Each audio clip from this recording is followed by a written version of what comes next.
தமிழக வெற்றி கழக தலைவர் விஜய் அரசியலில் தீவிரமாக இறங்கிய பிறகு நடிக்கும் கடைசி திரைப்படம் ஜனநாயகன். அந்த திரைப்படத்தின் பாடல் இன்று சமூக வலைதளங்களிலும் திரையரங்குகளிலும் வெளியிடப்பட்டது. சென்னை அம்பத்தூரில் உள்ள ராக்கி திரையரங்கில் பாடல் திரையிடப்பட்ட போது பள்ளி மாணவர்களும் இளைஞர்களும் திரையரங்கம் முழுவதும் நிரம்பி இருந்தனர். பாடல் திரையிடப்பட்டதும் ரசிகர்கள் உற்சாகத்தில் குதித்தனர். கூச்சலிட்டு கொடிகளை சுழற்றி தளபதி கோஷங்கள் திரையரங்கம் முழுவதும் ஒலித்தது. அந்த உற்சாகத்தின் நடுவே சில ரசிகர்கள் பட்டாசுகள் வெடித்து கொண்டாடினர். அப்போது ஒரு விஜய் ரசிகர் சரம் பட்டாசில் தீப்பற்றி அதை கையில் பிடித்து தலைக்கு மேலே சுழற்றி கொண்டாடினார். ஆனால் சில வினாடிகளில் அந்த பட்டாசு சுழன்றபடி அருகில் கூடியிருந்த ரசிகர்களின் மேலே விழுந்தது. தீப்பொறிகள் பறக்க ரசிகர்கள் அலறி எடுத்து ஓடினர். அந்த ரசிகரின் கையிலும் சூடு தாங்காமல் அவர் பட்டாசை தூக்கி சாலையில் எறிந்தார்.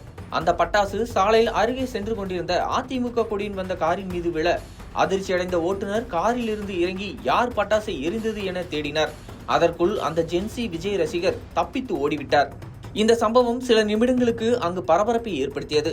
சம்பவத்தில் யாருக்கும் தீவிர காயம் எதுவும் ஏற்படவில்லை. ஆனால் ரசிகர்களின் இந்த அலட்சியமான பொறுப்பற்ற கொண்டாட்டம் மீண்டும் ஒருமுறை பாதுகாப்பு குறித்த கேள்விகளை எழுப்பியுள்ளது.